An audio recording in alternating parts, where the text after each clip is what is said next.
Okay, so we are doing our Dev Block 1 talk.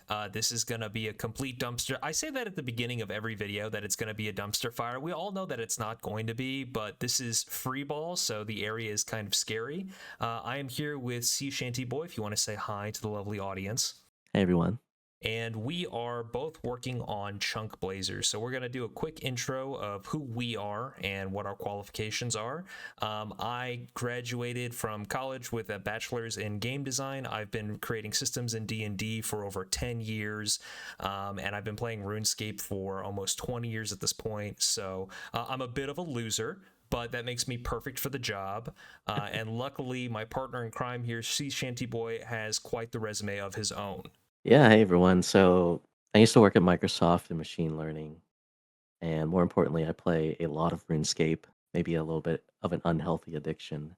The way I actually got into RuneScape again was Mike just DM'd me because we had known each other for a long time, and he said, "Hey, there's this crazy new game mode called Group Ironman," and he like finessed me to come into play with the group, and actually, our group Ironman was super close to being 5 people with Inferno Capes and 5 people finishing Colosseum, but I have not finished Colosseum, and neither has one of our other members. So we're actually pretty deep into the end game, and that's kind of a little bit of a preview of what we're going to talk about going forward. Yes, we are all about the PVM, especially the end game. And our sites can kind of get laser focused on that sometimes because we've both been in the end game for well over like a year or even two at this point. It's been forever. Mhm. But the big thing is that we know how important the mid game is, and the mid game can become a real slog. So we hopefully have some remedies for that, not just in the form of playing, RuneScape Ironman, but also playing Chunkblazer. We don't want you to just have to monotonously keep doing task over task over task. We want there to be some spice in there, and we want there to be some unexpected RNG elements that you might come across. There's going to be a ton of RNG, but we're going to make it as fair as possible. We've got a short list here of talking points that we want to go over. I've been handling a lot of the ideation and design for Chunkblazer. Not saying that Sea Shanty has not been an absolute godsend sort of help, just asking me basic questions like, what if the player did like X? And I'm like, oh my God. Yeah, of course. Like, I don't know what the fuck I was thinking. But when it comes to the code logic and the technical side of things, I mean, take a wild guess as to who's handling that. The guy who's coming up with ideas or the ex Microsoft dev. You can probably put two and two together. Okay. So we're going to go down this list. Um, so starting off, why did we want to make Chunkblazer in the first place? I'm happy to answer this, but I've just been talking nonstop now. So when I approached you with Chunkblazer, what were some of your initial thoughts, and how did we actually get this project off the ground? Yeah. I mean, the short answer is just love of the game. Like we are doing this for free out of like the goodness of our hearts, I guess per se. But we just I mean, we really love it. Like, we are playing RuneScape, and we're just like, all this stuff is going on. What if we just did this? Mike came up with the idea. He just like hit me with it. He just like DM'd me at like 3 a.m. one night. He's like, I got a genius idea. And I was like, at first I didn't want to put it down because I was just like, dude, that sounds crazy. Like, that's a lot to take in. And so I kind of like Stockholm syndromed him a little bit into being like, all right, well, if you want to try it, like, let me kind of show you a little bit of how we have to like code some of it. We were doing like low key a little bit of computer science classes like every single night just for like an hour or two. And he'd be like, this is actually sick. This is awesome. This sounds great. And I'll be like, okay, yeah, let's actually get started and do it. And honestly, the biggest reason though is actually something that Mike said in um, one of the videos, which is we want to recreate you playing RuneScape for the first time ever. And like that magic of playing the game again, not knowing what's coming next, everybody having a different journey. That's kind of like what the premise of the entire game mode is. But it's also basically procedurally generated because everybody's experience is so different that no two people are going to get the same gameplay loop. So knowing that and just like how strong of a foundation the premise of the game is, and then the people that I'm going to work with in the community, I was like, yeah, let's do it. Yeah, and I think that when I came to you, I was pretty starry-eyed. The initial ask was along the lines of, "Hey, what if we did a chunk account, but every time you unlocked a new chunk, you just got like four random tasks that would send you in four different cardinal directions, and then from there it evolved to, well, what if we had a point system, and then from there it evolved to, well, what if there's a lot of tasks so everybody's stuff is different, and the scope got larger and larger and larger. And being somebody who did not code like at all until up until 3 months ago, I was just thinking to myself, how hard can this be? Like really, how hard can it be just like hooking up like one thing to another? And I had no idea the rabbit hole that I was going down, and luckily Sea Shanty was there to guide me with a rope, making sure that I was sliding down it and not hanging myself with it. But the big thing is that when he said that he Stockholm syndromed me into coding, I told him at the beginning, hey, I'm not really interested in coding all that much. I'm more of an ideas guy. Hey, I've got a really cool app. If you just build it, I'm sure it'll be great. And it doesn't quite work that way, because in order for me to come up with the ideas or do the tasks, I myself have to be able to understand the you could call it like the PEMDAS of logic that needs to go through in order for code to execute and for you to actually see it on your screen. So I never thought I would code, and here we are. But it's coming along really well at this point. We are quite far into it. We are, I would say, definitely at a point of no return. So if we return at this point, we are throwing out months worth of work, which I think both of us are pretty invigorated when it comes to this project, and it doesn't really seem like something that we want to turn around on. So. Yeah, at the end of the day, why did we want to start making Chunkblazer? It's for the love of the game, and yeah, our core fundamental, what's the mission statement is that we want you to play this game mode and feel like you're playing RuneScape for the first time again, because I think that's just what we all want. So, with that being said, not everybody wants to play RuneScape for the first time again. There's quite a few people who are quite invested in their accounts. So who is our target demographic with this? Who do you think are the people who are going to want to play this the most? Yeah, so I mean, at first it just started out as let's make a really cool plugin, and then it started evolving into, well, what about like these players? What about like the more casual players? What about the players that just want to play the game on any account, anywhere? Maybe they don't want to lock their accounts in, Mauritania or Karamja or something like that. And all of that is basically possible now that we've kind of heard everybody's questions and feature requests. But basically, anybody can play this game mode or plugin. And it's the idea is to kind of just have something different and something fresh. And it's more of an add-on to the game as opposed to, hey, you have to choose this, you have to choose that. Because if you log off your account that's, Chunk Blazer bound, that doesn't mean it's gone forever. Nobody quits RuneScape. Let's be honest here. Like, it's just there. You just come back. You can play it whenever. So really, the answer to it is anybody can play it. But we wanted to make something that we think that it would be a fun gameplay loop for us. And so hopefully that's a good enough idea that everybody's like, yeah, that sounds pretty fun. Like, I'll play that. And if it doesn't, then it just sounds like we just have shitty ideas. Yeah. I think for our target demographic, I think originally, at least myself in mind, I thought to myself, okay, this is a niche snowflake Iron game mode, or Ironman game mode that has tasks and it has chunks. It's going to really only apply to a really small subset of people. But the more I've thought about it, it could actually be a great tool for people who are playing the game for the first time. And before you call me crazy for saying something like that, just picture it this way. If someone is playing the game for the first time and they're an Iron Man, they could wander all over the map and not know what is going on. However, the way Chunkblazer works is you procedurally unlock tasks that directly relate to the chunk that you are unlocking. It's almost like the perfect tutorial. Like every single time you unlock a chunk, you are immediately being told, hey, these are some things that you can do inside this chunk. So not only is it great for you completionists who want to mark off tasks and also unlock the map in a meaningful way, but if you're a new player as well who's interested in taking on a challenge, I don't even think that it's all that bad of a game mode for you. I probably would recommend that you just play a main at first to get yourself like more acclimated with the game.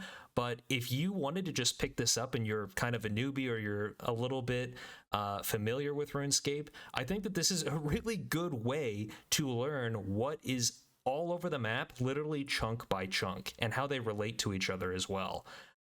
So I think that it's really exciting that it can be something that is special for players that have been around for a while, some veterans that want to try to figure out some efficient pathing and test their RNG. And then I think it can be really fun for players who are a little bit more of a novice, who are gradually unlocking the map and learning about the map and not taking it so fast, because anyone can go online and read an efficiency guide or whatever and speedrun the game. We saw the WoW guys come over and finish the game in like 3 fucking months.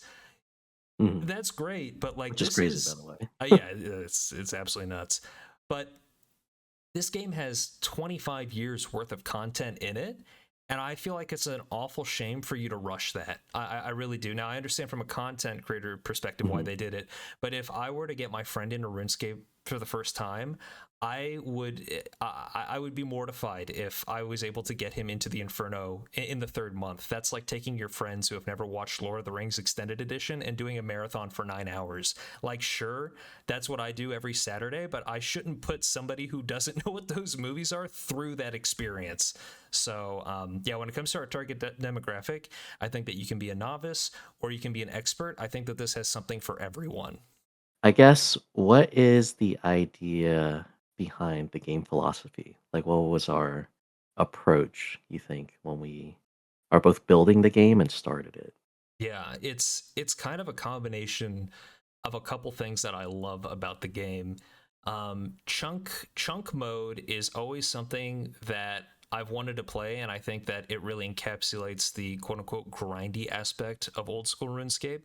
And I think that people really respect the people who do chunk man mode. But I don't think that people necessarily want to play chunk man mode, because unless you start somewhere else than Lumbridge, one of the first things that you have to do is get a 99 defense skill cape if you're playing on the extreme rule set. And then Mhm. that in and of itself just provides more problems. Okay, now we have different rule sets because we want to create more exceptions or more options for people who don't want to grind so much. It's just a fundamental flaw about the chunk man mode. It has solid rules, but for people who don't want to spend 500 hours in the same 64 by 64 tile area, it just doesn't work. So it's great for content creators and for watching, but for an average player who wants to kind of dabble their toes in it, it's not accessible. However, the most accessible thing that RuneScape does have is the Leagues game mode. And the reason why they're so accessible is because of the task system. And I mean, okay, sure, we can say that the fact that your experience is like, 10x, we can't give that to you, but we can bring those tasks to you, and that sort of like I'm always achieving something kind of style. So not only do we Yeah. want to speed up the chunks, we also want to give you a constant sense of progression and a constant sense of direction whenever you're opening up chunks and obtaining tasks and doing X, Y, and Z. Yeah, I agree with that. It's basically, I mean, RuneScape as a number goes up, dopamine drop, makes me feel good type of game. And basically, Chunkblazer is a different way of seeing that progression and going about it in a different route. And essentially, like that is the core concept of the whole thing. But more importantly, because we're getting closer and closer to the mid game of where we are on Chunkblazer, like we're getting kind of out of the early game a little bit with both our task creation and then we call them modules. So there's modules for everything that is going to be checked for a task. And once that gets more and more complex, like you think about on my own screen right now, I have a defeat a Varric guard in my task list. Well, I mean that's like the early-ish game, and then it's gonna get more and more difficult when we're talking about like, well, what about going to defeat like, Cerberus or like going to God Wars and then getting into raids and stuff like that. Like these task lists and these points and these systems are going to get gigantic. And so the philosophy of like kind of bringing the player into the game mode with something like a hook that's really interesting and then keeping that magic there, carrying it through mid game and then having an end game that's actually exciting, that isn't just like grind a 99 XYZ, get max X, Y, and Z, whatever else. It's just different because your journey in the end game, even if I told you like your task is going to be to get a Dragon Warhammer from Lizardmen Shamans, somebody else might not roll that. You might not have to get a Dragon Warhammer. Like your task could be to go get a Mega Rare or whatever it is on the other side. And so even if we have those extreme tasks coming into the end game, all of it is different and it still carries the weight of the core philosophy of the game, which is your journey is different from everyone else. You're still playing RuneScape as if you're like fresh. It's almost like a roguelike to a certain extent. But that was kind of the entire philosophy of why we even got into that. And I guess this kind of leads into the next best question, which is can you elaborate on what building the pyramids is? Because we use this term a lot, like between us. Yeah. And so I want to just like introduce that to everybody else. Right. I think that they need the they need the context because Yeah. when we originally were thinking about making Chunkblazer, the tasks. So it in the overworld, because we're only doing overworld chunks, we can say that there's roughly about 1,000 chunks that are quote unquote worth having tasks on. There are some chunks that there is like literally just trees, like normal trees, and they're just not worth it. But for most chunks, there is some content to be done, and there's about 1,000 of them. So our design philosophy is we want to have at least 12 tasks per chunk. That's not always possible. Sometimes we can only get 4. Sometimes we can get 20. It depends how much content is packed into the particular chunk. But we want you to be able to roll 4 to 5 tasks out of those 12 in every single chunk. Creating all these tasks, this is a lot of fucking work, and this was not the initial idea. The initial idea was, well, why don't we just rip the tasks off of leagues because they're on the wiki, so like we could just automate the entire. Well, Sea Shanty's idea was to automate the entire thing, which would make everything much faster and much more streamlined. However, I was really stubborn and I was like, well, no, I want to have individual tasks for individual chunks. And he politely informed me, okay, well, if you want to do individual tasks for individual chunks, you're going to have to build the pyramids. And I asked, well, what does that mean? He's like, you're going to have to build a large data structure where you are creating tasks for every single individual chunk, labeling them inside that chunk, and also coding them in a way that the code logic is going to be able to process it quickly, efficiently, but also holistically and get as much information and milk it for everything that it has. So I said, okay. I mean, I play RuneScape. I'm no stranger to a grind. Let's build the pyramids. And oh my god, he was so right. This shit has taken months, and I'm only like 45% complete doing the tasks. And it's so funny because we approached the guy who made the original Chunkman mode, and we asked him. We were just like, "Hey, you did the original Chunkman mode. Was there some sort of data scraping tool that you used in order to get like the farming guild is on this specific tile, or the warriors guild is on this specific tile, so that that your plugin knew where things were in the game?" And he just said, "Nah, I just coded it all." And they're just like, "Oh my god, dude." And so we were just like, if he built the pyramids, we have to build the pyramids. That's kind of like where it all came from. Exactly. Yeah. So in terms of a workload, a large workload was put onto the table. It was my fault, and I was warned beforehand. But the reason why this is going to take so long and not be as quick is because we're doing things by chunk and we're doing things by handcrafted task, and we're not doing things by like region, like Missalin and Asgarnian, whatever, and doing leagues tasks, because that was something that we could have automated. Yeah. We could have recreated leagues, but we really like you guys, so we're not quite Yeah, that's doing right. that. So I guess what was your reaction when you when I just said, that's fine. We'll just build it. We'll just build it from scratch. Like you've been so patient, but like what was going on in the back of your head? Did you actually think that we'd make it as far as we are right now? I think it's one of those things, and other developers will know this, where if you start on something, it's really hard to stop depending on how deep you get into it. So, like, as soon as we started, and I knew that you were committed enough to do it because you really wanted to do it, it was just like, all right, there's no turning back. And at this point, there is no turning back. Like, we could just do this for another couple of months, release it in like a half baked way, and still throw it on like your resume or something. It's still a gigantic project that you did, and that's kind of like the idea that I had, where we can do this, we can try it. Worst case scenario, we both learn something from it, and then like we move forward or whatever else. And kind of speaking to a little bit about building the pyramids and automating it, like I'm, very machine learning brained, and that whole space is just about automation and efficiency in automation. And so, of course, leagues has region based tasks, whereas chunks have each individual chunk, to get on a technical level, is a 64 by 64, which jagex has already mapped out for us. And to do tasks chunk by chunk is so much more difficult than doing them by region, because if we had just scraped every single league's task region list, we can just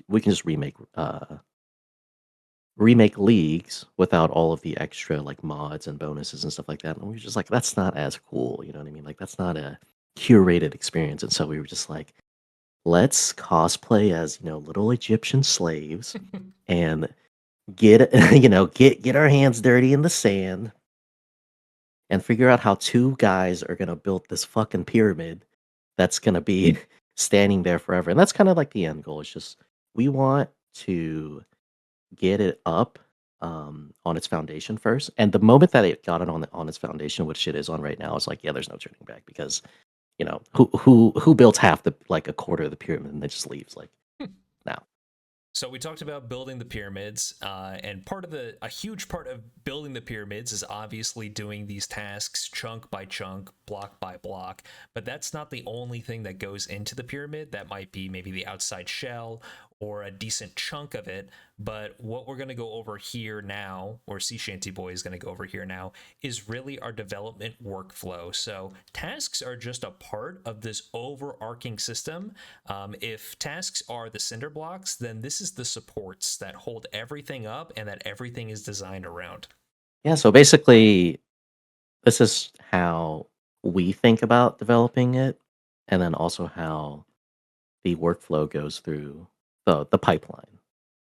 So essentially we have our Chunkblazer plugin up top, and it kind of branches out into this first block over here, which is we have to set up the data structure, which is creating the task. And of course, Kruk and Mike has like taken on that quite a bit, like doing most of it. Because honestly, he's played Ironman mode a lot longer than I have and knows the game a lot longer than I have. I've only honestly been playing RuneScape. I played it a little bit when I was like 12 for like a year, and then I hadn't touched it again until like 2021 or something like that. So it was a really long time between each one of those. But basically, to break it down, we have to create the data structure that everything, the code is going to iterate through.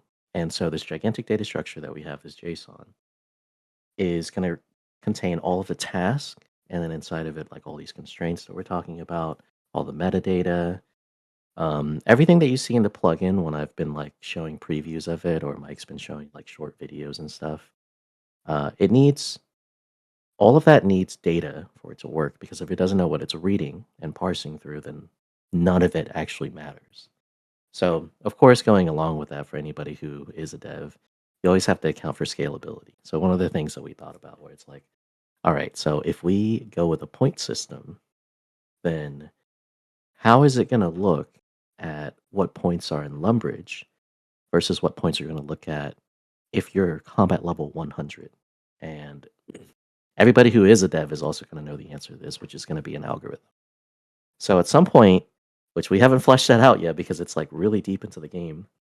We're going to come up with a formula and like an algorithm for how is it going to handle points? How is it going to handle like, is it going to take in your player's combat level or like just your skill level overall? And like, how is it going to assign tasks to you to make it like difficult enough that you need to complete stuff to feel like you're progressing, but not too difficult where it's like, well, shit, if I don't go and defeat the Inferno with a Halley right now, then I can't progress past my chunk, you know? So those types of things, we always think about scalability and then also scalability for everyone because we want to make the game mode for everyone where it's like you're just starting the game, you're new, or you've played this game longer than both of us combined, you know? Like that's kind of the idea. And so all of that kind of ties into the code logic theory here, which goes into the next block. And so the way that we have it set up is for every single task, we've created something called a module. And this is just basically breaking down each task in code iteration, what it's supposed to do. So if Mike makes a combat task, and the combat task is to, you know, like defeat some goblins, whatever it is, then all of it is going to fall under the the test module that you've seen the most in the videos, which is the NPC kill module. And inside of that, it's going to have like a base where it's going to do all these checks. And if it doesn't find any constraints in the metadata or in our JSON, then it won't do any other additional checks. Like there's no other conditions that it has to meet. And so for that, we're doing this for every single task, for every single kill. So, or sorry, for every single task, for every single skill. So there's going to be combat tasks, there's going to be wood cutting, skilling tasks, there's going to be like obtaining items tasks, there's going to be like clue scrolls, mystery tasks, like all these types of things, right? And so we have to make these modules for us, the humans, to understand what's going on because debugging it later on when it becomes an issue is also going to need to have like some type of organization. So that's kind of how it's broken down. And I talked a little bit about checks. So in RuneScape, whenever you're doing these types of things, and I'll kind of briefly talk about this and kind of pull up the game. There's client-sided checks, and then there's server-sided checks. So everything that we see on our screen right now could be considered a client-sided check. So like what I'm wearing, you can change it, you know, to a certain degree. There's different types of plugins that you can, you know, modify what you see yourself on the screen. And then there's server-sided checks where it's like it's sending packets from the server and verifying it and bringing it back to you. And that would be like whether or not you've actually defeated this guard or a boss or, you know, those types of things because Jagex has to verify that information, send it back, and then that's kind of how you get your XP drop, as an example. And so, why does any of this matter? Like, why is any of the stuff that I'm talking about matter? And the answer to all of that is integrity.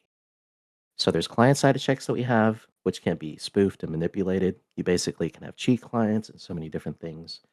And we're doing a mixture of, for some tasks, we have to do a good amount of client-sided checks.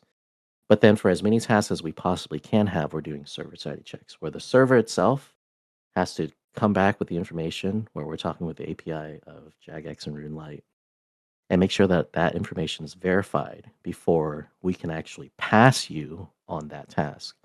And now we talked about like a lot of these tasks and skills are automated. Like if I walk up to this guard and I have a guard task, my God, I can't. Let me use this nifty search feature. Where are my guard tasks? Okay, we're gonna reset it. I just want like a regular guard task um, for beating up some guards. Okay, great. So I rolled 24 guard tasks or 24 a task to kill 24 Varrock guards. So I walk up, I beat it up, and kind of see what happens. And there's another one where it's to defeat the guard with nothing equipped, right? So this base task.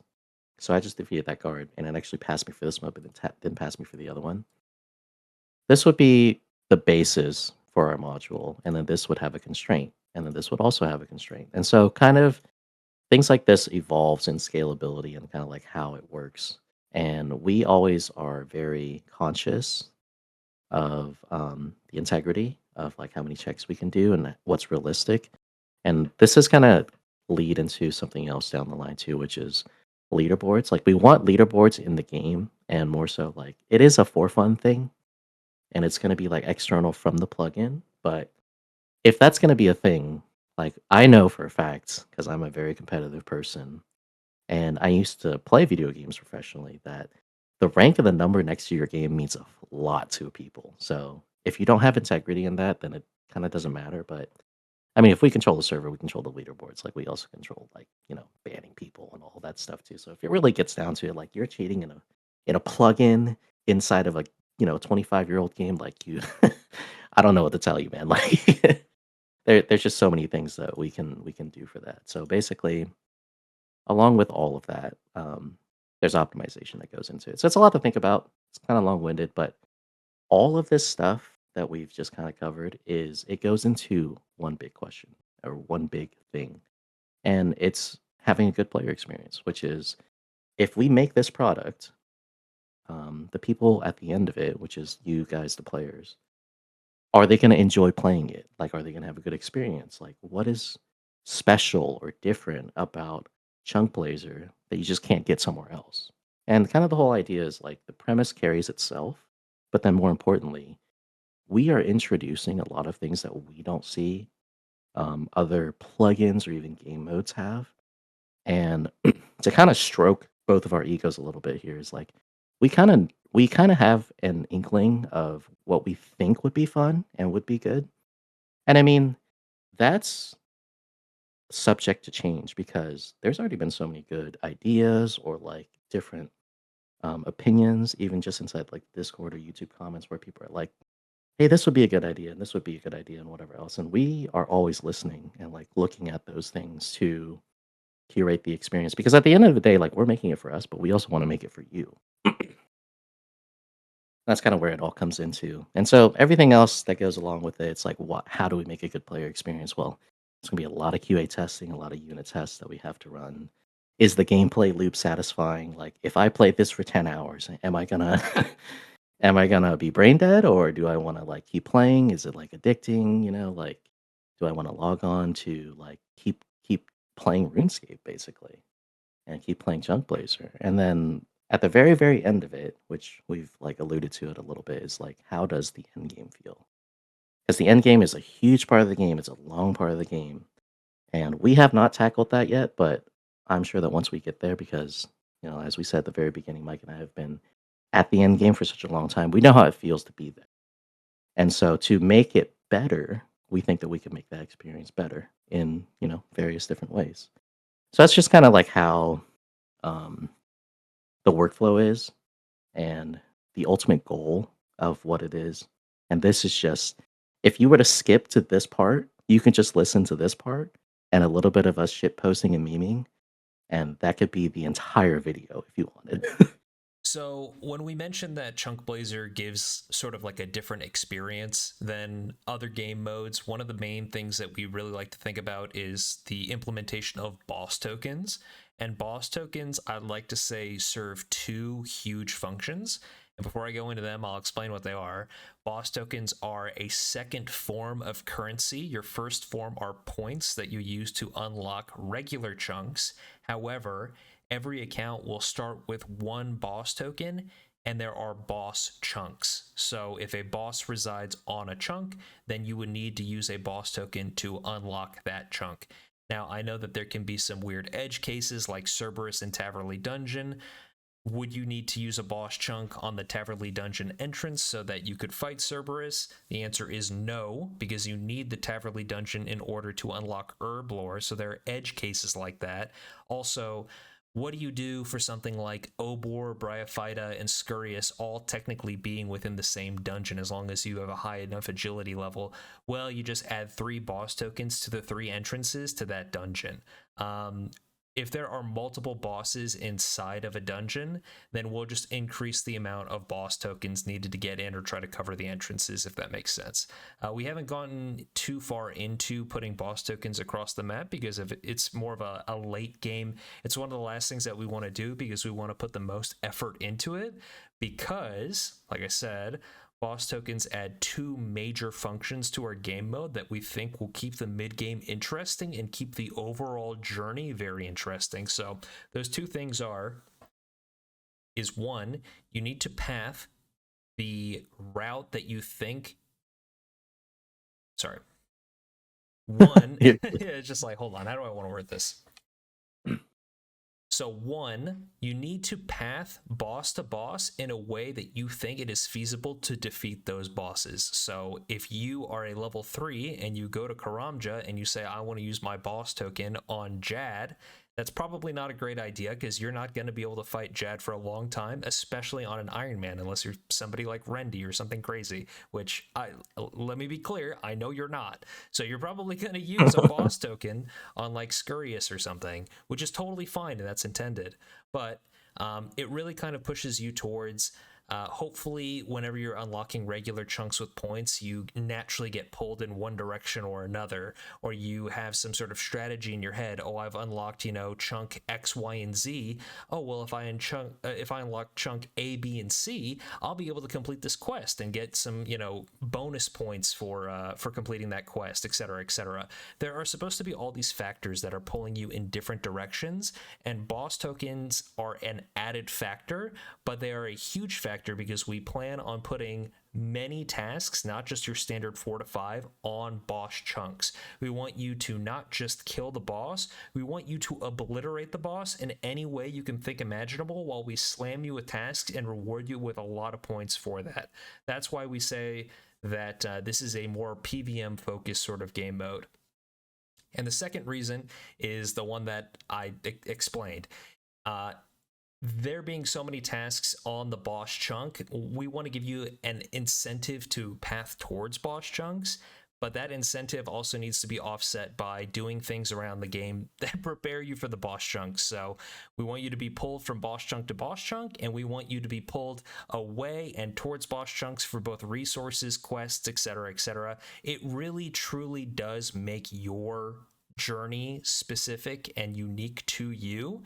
And like we said, our little mission statement, we're really hoping that all you being pulled in all those different directions bring you back to when you played RuneScape for the first time and you came across a crossroads and you asked yourself, which way should I go next? That's what's really important to us. And boss tokens weren't even my idea. I said that I was the idea guy, but Sea Shanty Boy said, hey, listen, I think that at some point in the mid game, people are going to do task, get point, do task, and get point, and it is going to become this sort of like monotonous wheel turn where the gameplay loop doesn't have enough to it to keep this interesting for extended periods. And I totally agree with them. If you can just kind of do bosses whenever you want, or if you can just grab bosses wherever you want with there being no consequence, it doesn't create as many interesting choices as most players I think would want. So with the second currency, we're hoping to alleviate that or solve that issue. And of course, as all choices are permanent in this game mode, if you fuck up and you use a boss token somewhere you shouldn't, you can always get boss tokens at superior Slayer monsters. Now, is that a pretty harsh penalty? Yes, because you have to unlock bigger and badder and unlock some Slayer tiles. But do we think it's kind of fair? I mean, yes, you're going to have a pop-up that says, hey, this is like a permanent decision. And we think that superior Slayer monsters are really in theme with the spirit of doing PvM. So yeah, that's kind of the direction that we're going on that. I guess I'd want to ask you, we have boss tokens implemented. Do you think that like what are your ideas or ideation around boss tokens? Do you think that they're a good idea? And do you think that there's a way that we can maybe make them better? Yeah, so of course I'm gonna be biased that if I came up with the idea, then I think it's a great idea. But yeah, kind of the whole the mid game of it, and you can kind of tell by the way that Jagex has been patching the game that the mid game has been something that they've hyper focused on because it's very mundane. Like it's like the hardest part of the game, I would say, for them to carry the players into the end game. Because the players that make it to the end game, they end up logging in like pretty much every day, or they play the game quite a bit. Like they have different goals, and they're kind of just like they're. It's almost like another job. Like they clock in, and it's like a thing for them.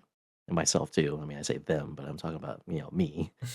And it's just like I mean, it's just something that you do. It becomes like a part of your day to day.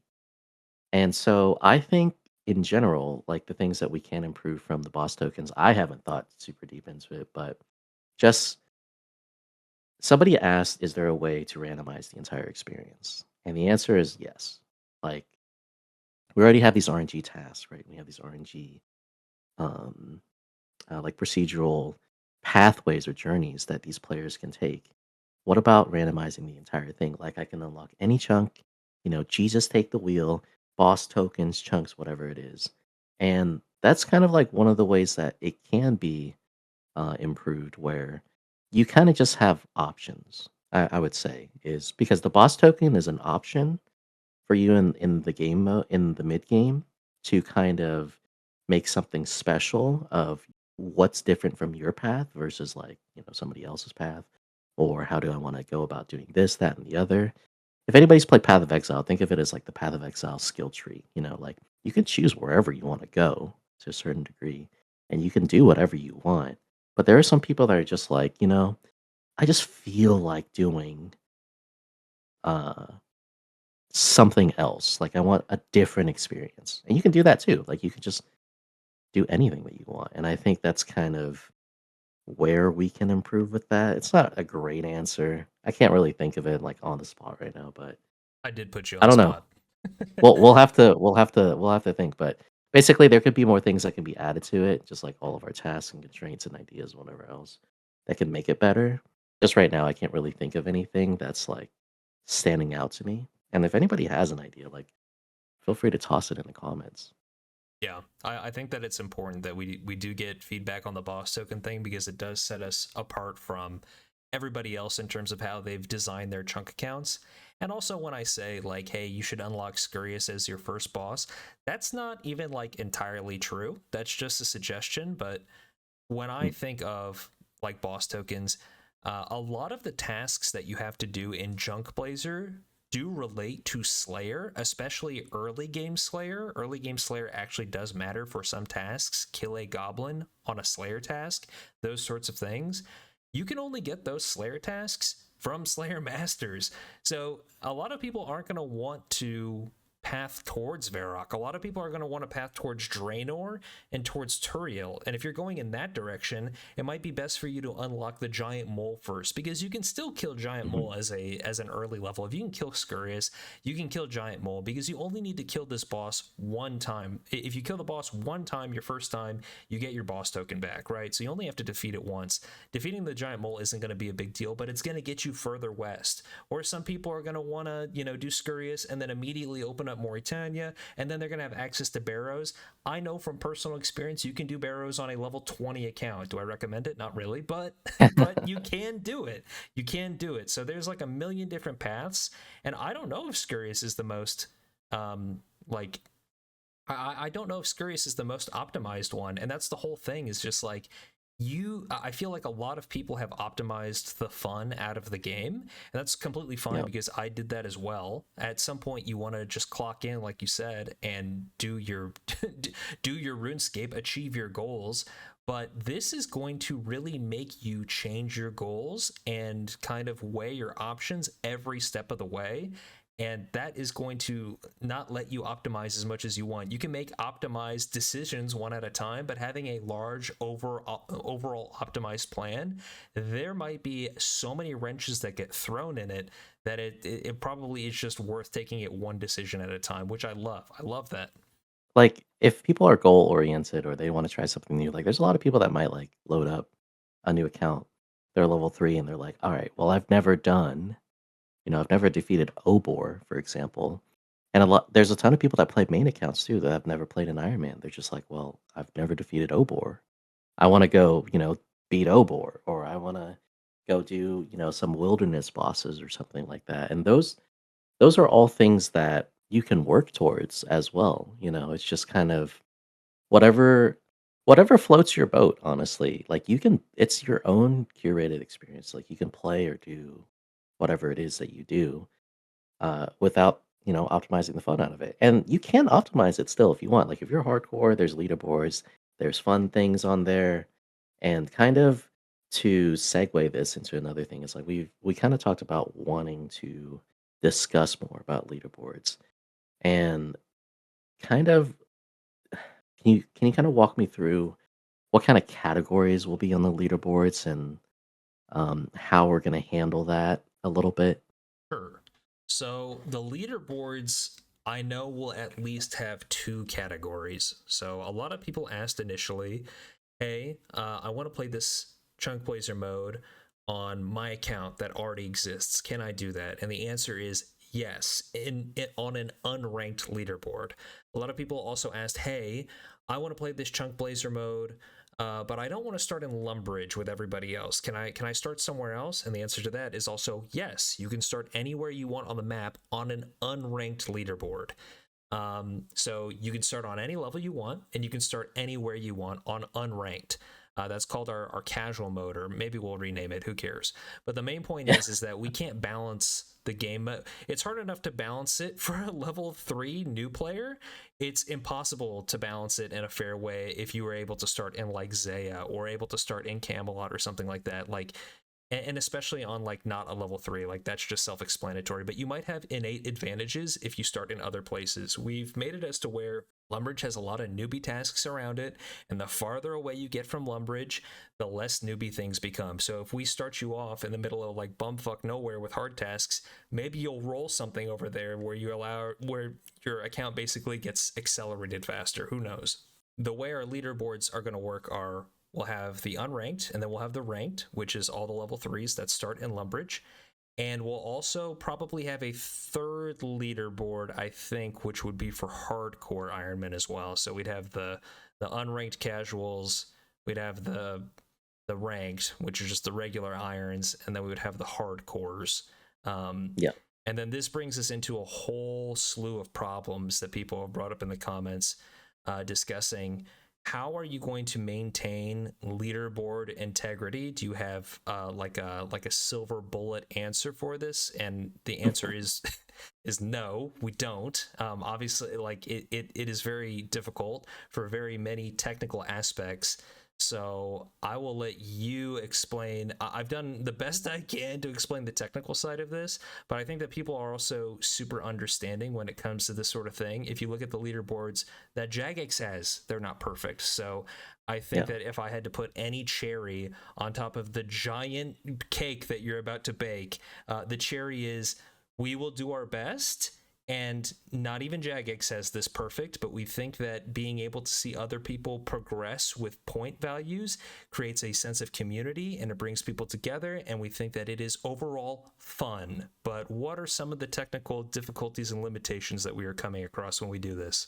Yeah, I mean, basically, at the end of the day, we're two regular guys, you know, like we're two dudes trying to make a fun game mode for ourselves and the community. We can't, you know, cover every single edge case or scenario that might be thought of, and so that's why we're kind of doing this dev blog is we need help, like we need suggestions and questions and these types of great ideas that have been coming from everyone because that in itself, like you might be, oh my God, I'm a politician now, but you might not think that you're making a difference, but you are making a difference because if we have this 5,000-hour grind and you tell me, hey man, just go have a seat on the couch over there for 20 hours, I will be in the mother lode mine. I would be like, Jesus Christ, like I need you here more times than more times than not. But some of the limitations that we're going to run into, I think, are basically there's a there's a lot of, like, cheat clients, and I'm not an expert on it, but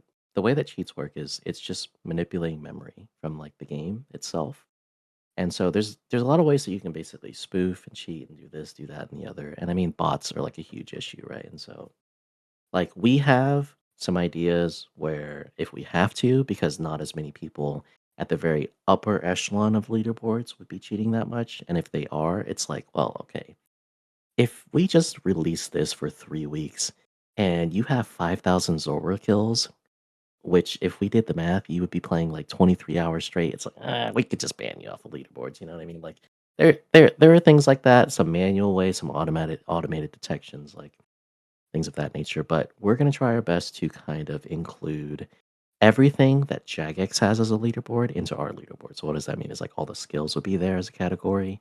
Clue scrolls, we'll add our new ones, which would be like mystery tasks, which is kind of like to elaborate a little bit on mystery tasks. They are basically like clue scrolls on steroids through tasks where we give you, a hint of what that task is. So, for example, a good one is like ground beef, and it's just like there's no you can have a hint for it, but there's no actual like how do I actually do this task? And ground beef is go, defeat a cow in one hit. That's the or like one tick or whatever it is. That's the way that you get that. And so that's mystery task. We also have something called legend tasks that we're going to kind of curate. And that's like we're talking about the hardcore 1% of the one percenters where the tasks are so insane there's only people that you already probably know trying to do this, and that in itself is kinda like a fun thing in itself, but also like a challenge where, alright, if you wanna do 27 Leviathan kills straight on one inventory, like, that is probably gonna be on there or something like that, and it's really cool to see the people that could do those things because then they get on those leaderboards and they're like, "Is this person legit?" Like, you check it, you verify it, and since the number is so small, like, those types of leaderboards are so much less of a problem than the ones where it's like, "Well, this guy just got 200,000,000 sailing experience in, like, a week." Like, that's kind of a problem, but yeah, but yeah, just like Mike said, there's gonna be an unranked, a ranked, and then a hardcore Ironman leaderboard. There's gonna be one for points, like the total points as well too, which we understand like that can be manipulated and like all kinds of other things. But at the end of the day, some of these leaderboards are gonna be for fun, and then some of them are gonna be like, okay, well, where do I stack up? Is my number going up? It's kind of just a way for you to see where you are amongst your peers, kind of. So that will be a whole different thing when we tackle it. I've just been thinking about it like here and there. But that's kind of like the whole gist of it. Oh, boss kills in KC, like that type of stuff will be on there as well too. So Hmm. that's pretty much everything that I think will be covered on the leaderboards right now. We might add things, subtract things, but that's kind of like the giant overview of what's gonna be on there. Yeah, they're definitely tough to tackle, and it's the attitude that we have is just because it won't be perfect doesn't mean that we shouldn't add it because it's a nice feature to Yeah, have. And I think that if anyone's been around my channel for a while, that saying that sentence is maybe one of the most painful things I've ever said. Just because it's perfect doesn't mean that it shouldn't be added. I hate adding things that are not perfect and have a million hours on them. But I have totally realized the error of my ways. That is no way to create content or create anything fun. Just because something can be manipulated or broken doesn't mean that it will be, and it doesn't mean that you should just scrap the idea altogether. Nothing would ever be made if that were the case. So we're going into it with as much of a positive attitude as possible, and we really hope that the community that we end up fostering through this game mode as well will just sort of take care of the problem on its own. This is a for fun game mode. We don't expect anybody to be malicious with it, and there's no prize at the end of the day other than just your name being on a list somewhere. So help. So most people don't want their name on a list somewhere, but, yeah, but yeah. There are some lists you don't want to be a part of. Trust me. exactly. I don't know So, from personal experience. I'm just saying. Trust me. so if you really are somebody who needs to be high up on a list through cheating on a niche game mode that is a plugin, and you're also taking that risk because there is a chance that we will find you. It's just like at the end of the day, what the fuck We're was it gonna all find for? you. Well, yeah, Yeah. what was it for, man? Come on, it's not worth your time, and it's especially not worth our time when we're trying to make something cool. It's frustrating, but it is what it is. We understand.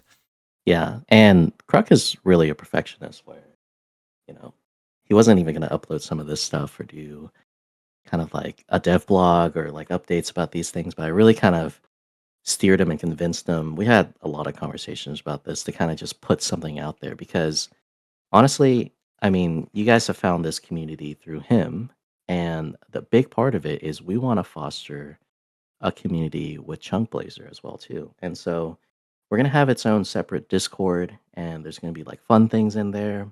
And from the technical side, I can implement a lot of different things in there that will be cool. Like there can be webhooks because we're going to be hosting some of our own servers as well too to say, hey, this person just finished the Inferno and this guy just got like this crazy legendary drop or like whatever it is, or this person just got a 0.3% chance of getting a boss token on a superior monster.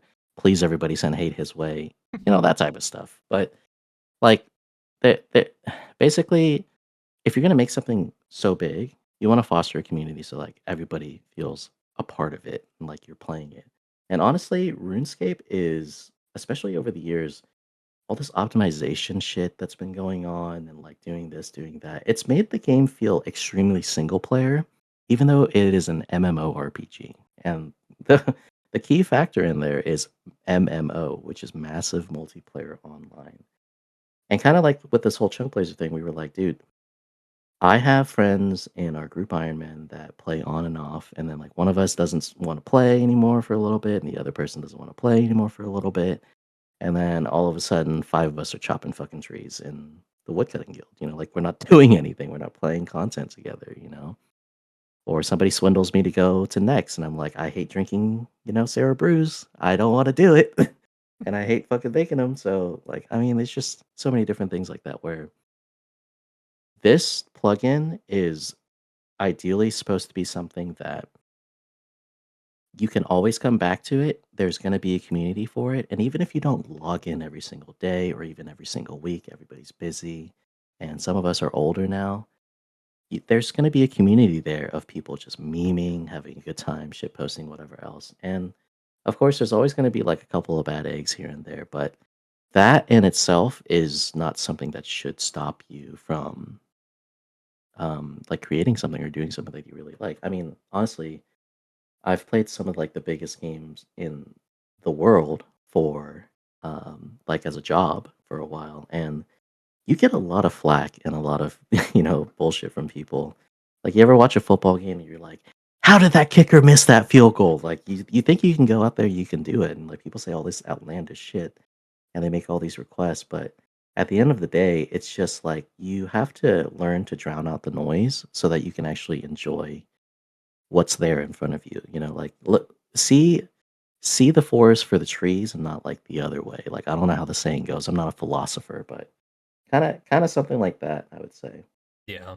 I think that the big thing about the community coming together as well here is that a lot of the times with these sort of like clans or just clans or Discord communities or whatever, a lot of the time it's okay, I'm in this Iron Man clan.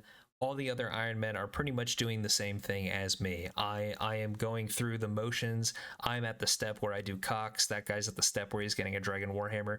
There's like a step-by-step process in here, and while some of us might be freeballing it and doing it our own ways, the fact that we are a community means that we have an innate sort of like effect on each other in terms of people just give all the most unsolicited advice all the time. So I'm sure if you're in an Iron Man clan and you're an Iron Man, you are constantly being told, oh, you should do this next or you should do that next. And it really creates a sameness for everyone's journey.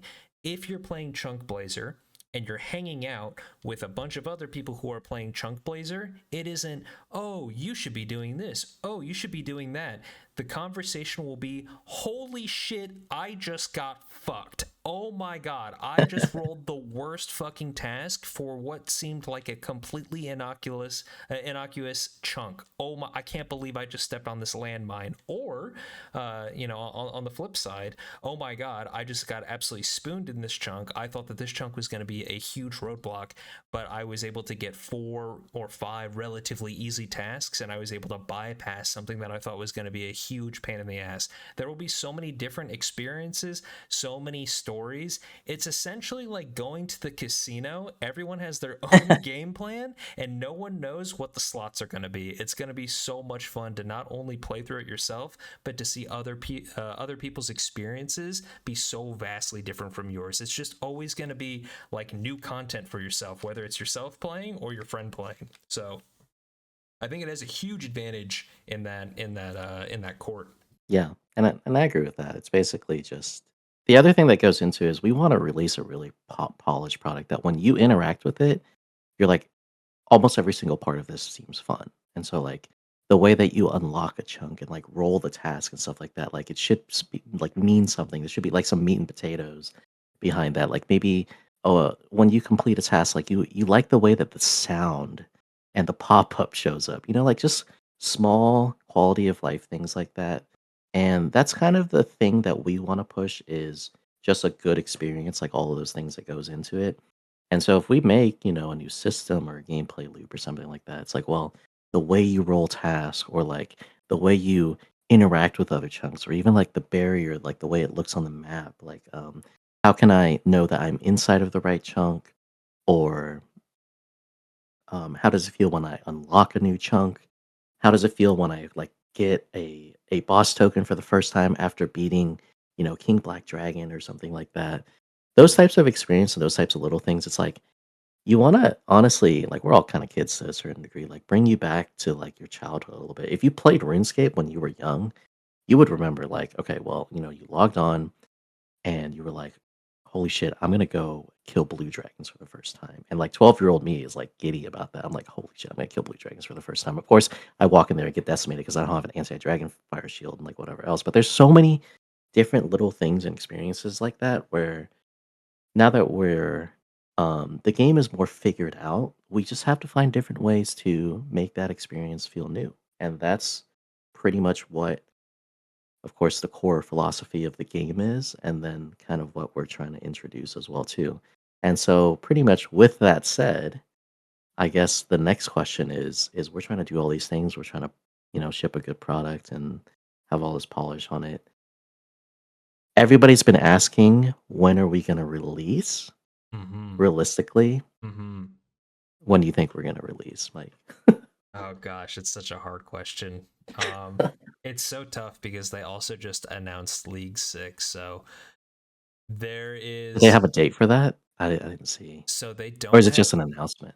it's an announcement that they're going to release the date on the 25th. So on the Oh, okay. 25th when they do the Winter Summit, we'll know for Mhm. sure, but the new leagues is called the Demonic Pact, and a lot of people are speculating that this league will Oh. happen on 6/6/26. So it's thematically, Oh, it makes sense. We're supposed to have a league, but we got Gridmasters, so we'll get one a little bit earlier in the year this time. Usually we get mhm, leagues around like November, winter time if you're in the States. right.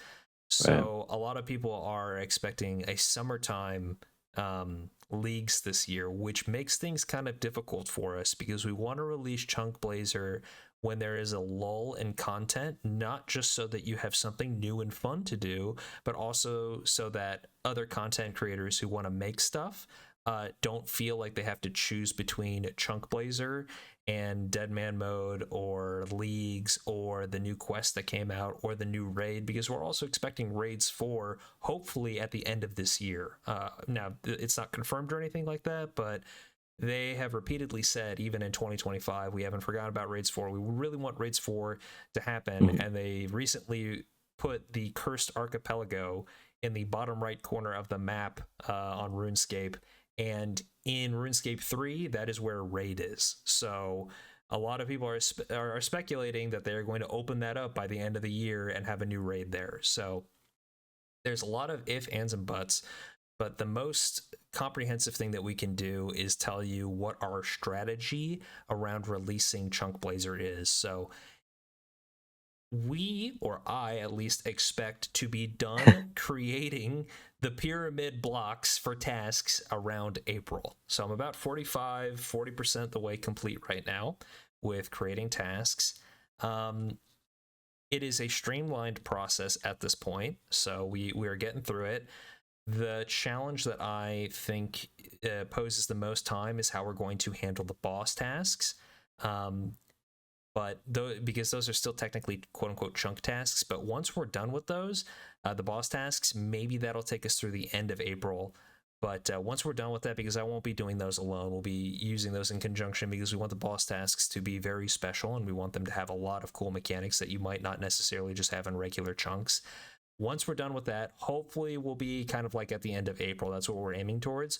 But then we need to get through progression tasks. Then we need to get through mystery tasks. Then we need to get through legend tasks. Those three alone might take about 2 months because we probably want like 100 to 200 tasks in each of those. Which, by the way, if you like tally up how many tasks that we're doing for chunk tasks, it's well over 8,000. It's 8,000 to 10,000. Now in a perfect world, it's 12,000 because there's about 1,000 overworld chunks and it's supposed to be 12 per.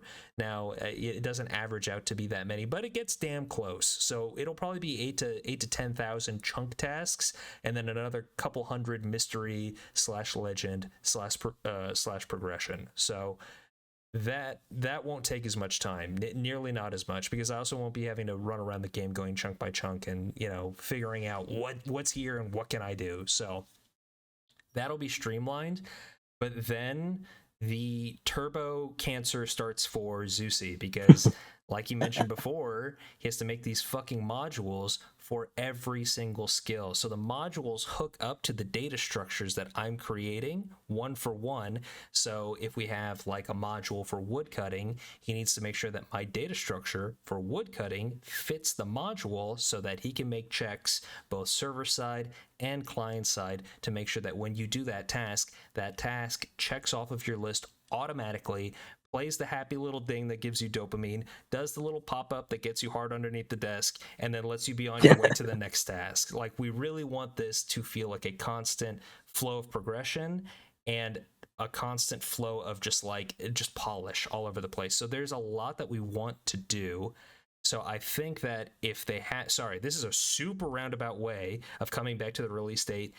If Leagues is on 6/6/26, my personal opinion is we release Chunkblazer probably a month to 2 months after Leagues. So either Leagues is starting to like fade out of being popular, or Leagues is over. Because I could still see people seeing like a month after Leagues being out, being like, do I really want to jump into another brand new game mode just after I did Leagues? Now, and well, I'll let you cover this part about how you feel about evergreen content and this sort of thing, and like how we're kind of set up for success here. But we want to have a good jumping off point, but we're also not too worried about the jumping off point, if that makes sense. Yeah. And basically, one of the questions that you guys might be asking right now is just like, why are you guys thinking so hard about content creators and when you should release and this and that? And it's just we we're dreaming big, but also we want to do things the right way. Like you have to imagine like, all right, well, nobody's watching me, but I need to, Wooks walks perfectly still so that I can get the max efficiency out of killing Vorkath or something like that. And it's just kind of in the same vein where it's just even though nobody's watching, we want to, even if we had nobody playing, actually, we would want to create a good product because we want to ship something out that we're going to be proud of, and then other people are going to want to play it. We have our names attached to it. And so we have to, keep in mind of everybody like, all right, what if this does become a giant thing? And it's like, well, everybody's using this plugin to play their chunk accounts. Well, then shit, we need to think about content creators, when they're doing what, the players, everybody else that's not a content creator, like when would they want to play? Like if you just burned out from playing League 6 on 6/6/26 and it goes on for 2 months or whatever else, like, when is everybody else going to like be in the mood to play RuneScape again? Like when is this going to take me back? And we've had some really, really nice comments about like, I haven't played RuneScape for like a year, or my group Ironman like all quit and I haven't played. But this game mode might actually bring me back. Like Chunkblazer might bring me back. And it's those types of things. And like when you say those types of very endearing comments, though, it's like we got to think about the people. God damn it, I'm a politician. We got to think about the people. That's like, well, we that's kind of like where everything goes into it. And we haven't thought super deep into it. Our whole goal is we don't want to ship a half-baked product. And so we would rather wait to ship something that's good, polished, and better, which gives us a lot more time to like create assets to like art, all those things, and then ship a much more polished product if we have like an extra 2 months for some reason. Rather than all right, let's rush it out right before league starts. Like we can get like a bunch of players playing it, blah blah blah. Like we don't care about that. I'm gonna be very frank. We don't care about that. We only care about releasing something that is quality, good, polished, but also at the same time trying to think about like, all right, well, if this is the first iteration of it, because this will be version 1, it doesn't mean that we're not gonna, like, we're gonna never work on it again. It's still gonna be polished, and the release of version 1 still needs to be, like, very good, basically, is what we're trying to say. So, we're more worried about that rather than let's get the most amount of players, like, playing the game because we already told you guys, like, we're in it for love of the game. Nobody is paying us for this stuff. Now, you can support us if you want, and we're doing these types of, like, dev blocks and stuff like that for everybody to kind of see more of Mike's content, Kruk's content, and, like, some of my content if you care about any of it, and to kind of just give an introspection of what's going on behind the scenes, and then also to just kind of be like, all right, well, here's some content for you to digest on your second monitor to hear two guys talk about fucking RuneScape, you know? And that's the whole idea is like if you like it, great, and if you don't, that's okay. We're still gonna keep chugging along. Yeah. Yeah, and it's the big thing, you know. It's just like we want to make sure that it's good, and if there is like a huge release that's happening, that is going to clash with us releasing our thing, we don't necessarily view that as something disastrous. We more view it as, oh, cool, we can just like extra polish it. Like you can always make better art. You can always make sure that things are working as intended. Like there, you can, and you know, you can get a good idea as well. Like not a large system idea, but just like, oh, hey, it'd be cool if we just like added this small thing or added this small functionality. Oh, this needs a scroll bar here. Oh, this needs that there. You know, or you know, we could use a pop up here. We could use a sound there, or we could you know award points for completing an entire fucking region like Mythsalin or something like that. Like there's like a Mhm. million things that we can add on that make it feel so much more polished, and sometimes those things only come to you like it doesn't necessarily come to you right now. I might get a really cool idea in like 3 months, and it's really easy to implement, but maybe in 3 months we're ready to launch the next day, and I go, oh well, fuck, you know, that'll have to be in the next version. Well, that's not the case if like in 3 months we have fucking leagues, because then I'll just go, oh shit, okay, well we have 2 months to implement like some really cool stuff that isn't even required, you know. As soon as we're ready to Mhm. go, it just means that if we're ready to go and there's a delay, it just means that we're gonna be even more ready to go whenever that delay is up. So, yeah, like Sea Shanty Boy said, it's just like this is all passion project and love of the game, and I don't want to put anything out that I wouldn't have fun playing because I'm gonna fucking play it. So so it's like, and I'm pretty sure Sea Shanty Boy is gonna play it too. So you know, Yeah, I'm gonna play it. I wouldn't want to play something that is half baked or isn't fun or look like not a lot of effort went into it, you know. So and we're both kind of people who are pretty well versed with games, and we kind of know garbage when we see it, and we don't want to make garbage. Yeah. Yeah, exactly. Well, I mean, I guess on that note too is I want to deliver we just had a great, like good news segment. I'm here to deliver a little bit of bad news and then we'll switch back to good news, don't worry. So, the bad news is we've had a lot of questions about sailing. Guys, basically, we started this development project before sailing was released. And so we anticipated that that might be a thing and that we'll get into it.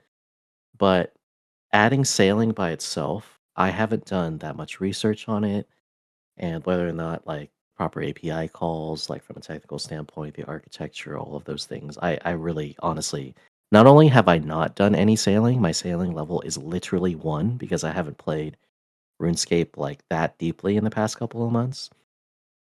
I wouldn't be comfortable making it, and then putting the onus, all of that on Mike or Kruk would be really unfair. And on top of that, like we said, we want to push out a polished product. And adding like a couple of months onto the timeline just to add sailing, like in version 1, when we know we're going to maintain it and keep adding things to it to make it better, like there's just no point, basically. Like I'm here to say that it's not going to be in version 1. The same thing for group Ironman, which has been asked before as well too. Those two things are basically really complicated and adds a lot of basically different systems and infrastructure changes, save states, those types of things into the plugin and the game mode that it makes it way too complex to think about right now. That doesn't mean that we're not thinking about it ever. I'm always thinking about scaling and infrastructure, those types of things, but it just means that it will come at a later time and there's no rush for it. Yeah. So the other good news is now that we've got the bad news out the way, is the big question is, Mike, are you going to make a YouTube series out of Chunkblazer? Yeah, 100%. The series will come back. We will set moderate goals for this one.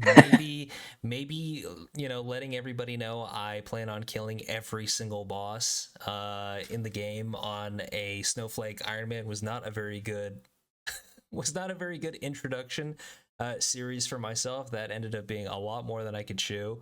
But with this one, I figured that we're doing a lot of the coding up front, which is a lot of the content up front. So the editing will be a lot cleaner in terms of it will be a lot more of me figuring out what the fuck I'm doing. And that will hopefully take a lot of the editing load off.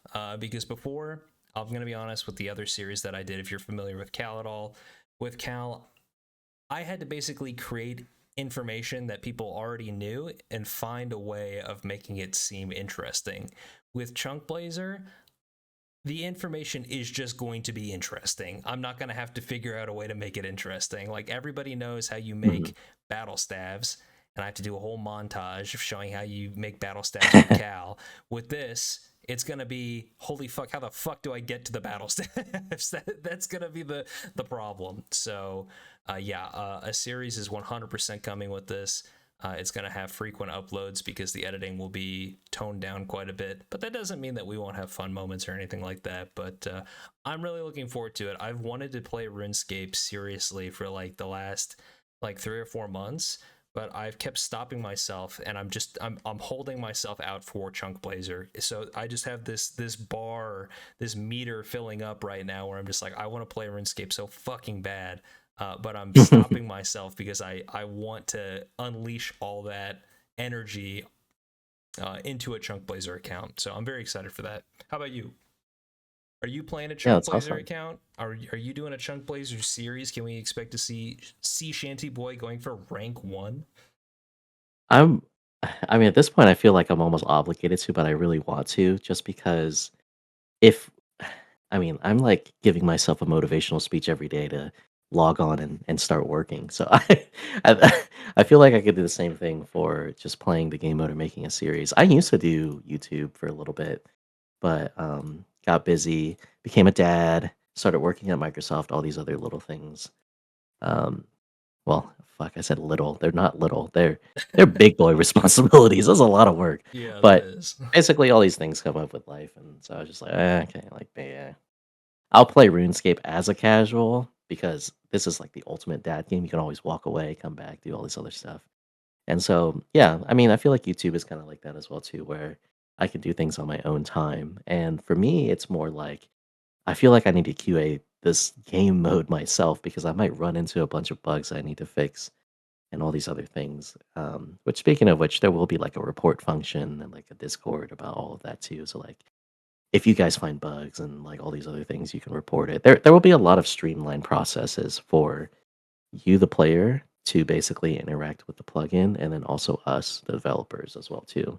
And as you can already tell, like we are very vocal. Like we want to talk to you, update you, shit post in Discord and like drop memes and all the other stuff. Is because we like want to foster the community, like we said before, but we also want to push out a good product and hear what you have to say. I mean, we're playing a game that is growing, by the way, in 2026, and there's only 2 MMOs that are growing in 2026, like across all MMOs.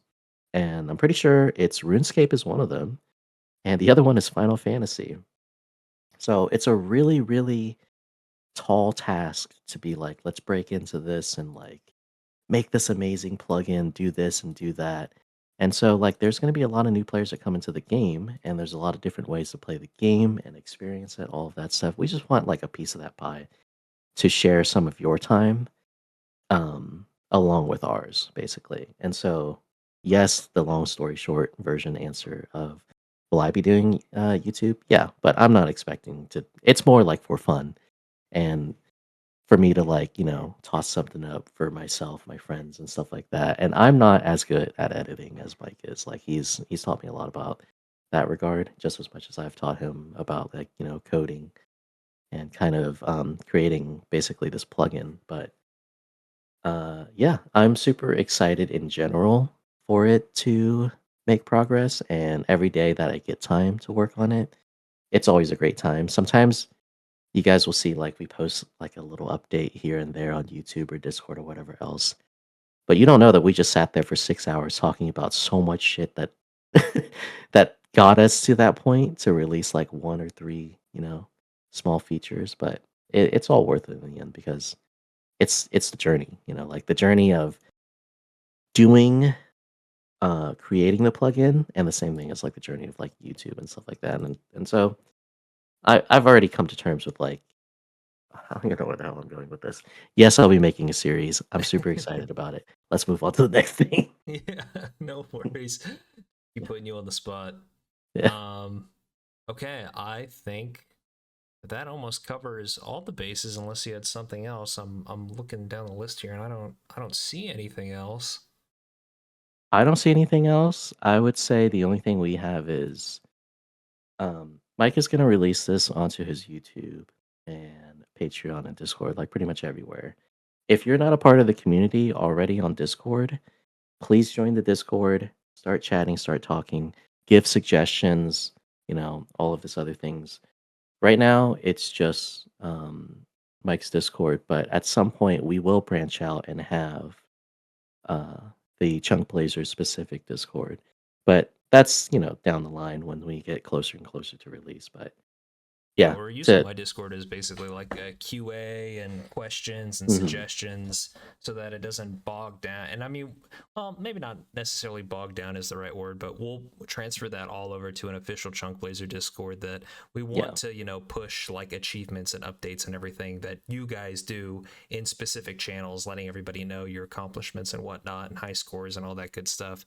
So we want to get something hooked up that looks really nice. And like I said, might not happen with version 1.0, but it is a cool thing that we want to do. We're really stressing that polish.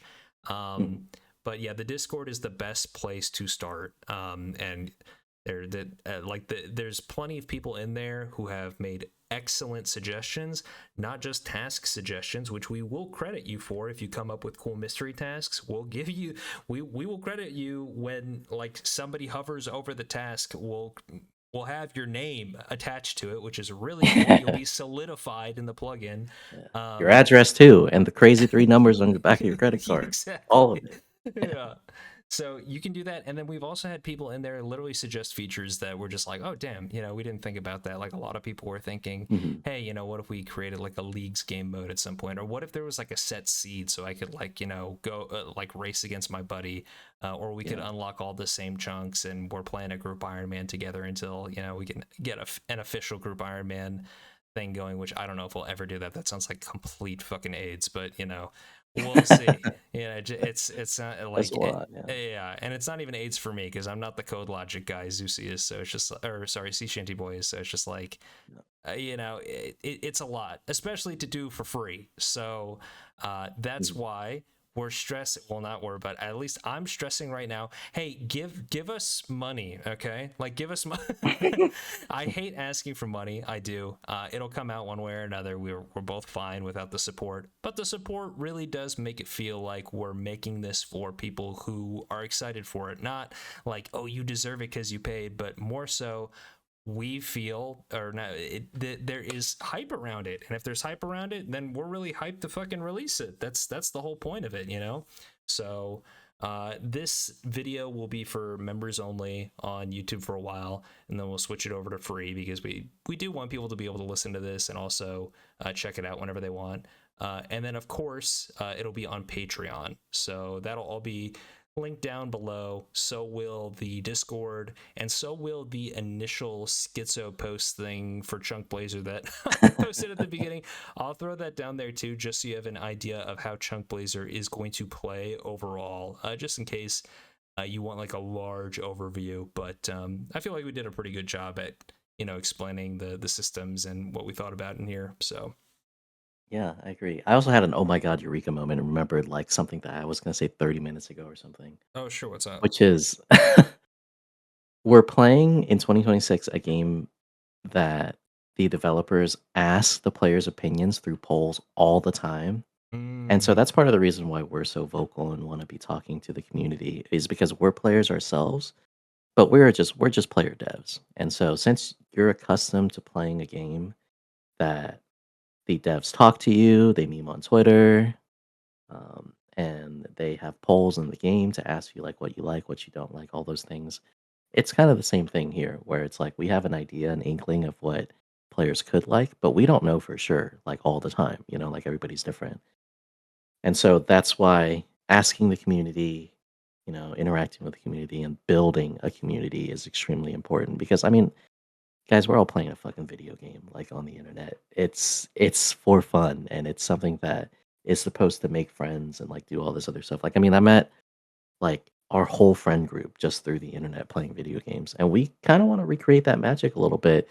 I know we keep going back to it with the same exact idea, and so that's why we're talking to you, we're building this community, we're doing this plugin, we're asking for support if you want to, all this other stuff. And like Mike said, none of us are begging for money. We're just throwing this stuff up because we're like, okay, well, we're doing a lot of stuff that I don't see a lot of other devs doing. And so we're just tossing it up, and it's like the fucking Wikipedia donate to me foundation little button thing, which is super annoying, by the way. We're trying not to be that, is to just release it for the people that are already supporting us, like, early, and then the content will just come out later on for everyone else anyway. And it's just kind of like a way to, "Hey, we haven't done anything for a while, but we wanna give back to the people that are supporting us, and this is, like, our way of doing that," which is all these updates, this video, this content, and you get to hear Mike's sultry voice and, like, hopefully mine like a little bit more, throughout the whole process and get an idea of all that. And if anybody's also interested, like we can alternate posts. Like Mike can do just a post with him, and I can do just a post with me. And we can do like this is like a technical breakdown slash like some shit posting, and then Mike is like, this is what I'm thinking of to do all these creative, directions of doing this and that and whatever else. So we can there's plenty of ways to do it, and you guys can give us feedback on how you even want the presentation of like how these dev blocks should go. Do you like text? Do you like listening to us talk about stuff? Or do you just want a mixture of both? Like you like second monitor content, and then also please like write an essay for us as well too. And like we will try to do that. I'm not gonna say that we're gonna do all of that, but just something to throw out there. hmm Well, I think if I'm pretty happy with that. I don't have anything else to add to that. We went over almost every technical aspect of it that I can think of. Leaderboards. We went through task creation. We went through uh, the development of the development flow of the overall technical standpoints. We went through release dates, game design, content. Yeah, we went through a lot. Yeah, I I think I think that's pretty much everything. I I think think we that's can just everything. wrap it up and then see you guys next time. Yeah, it sounds good. We'll do one of these. I'm thinking at least once per month. At least once per month. I'll be sure to get you guys Mhm. a like decent dev blog written update on Patreon every week so that you can slowly see that map get bigger and bigger.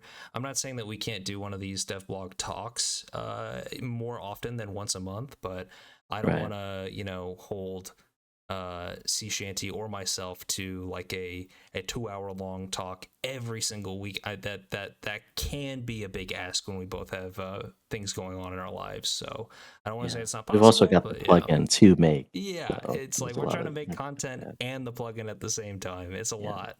So Yeah. it's And the thing honestly is your we can guys' fault. alternate. Yeah, I agree.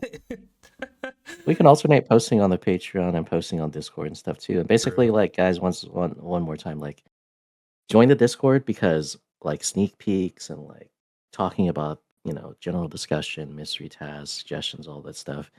It just happens in the Discord like every single day. And Yeah. so if you're there and you're chatting and you have questions, whatever it is, like we're there too.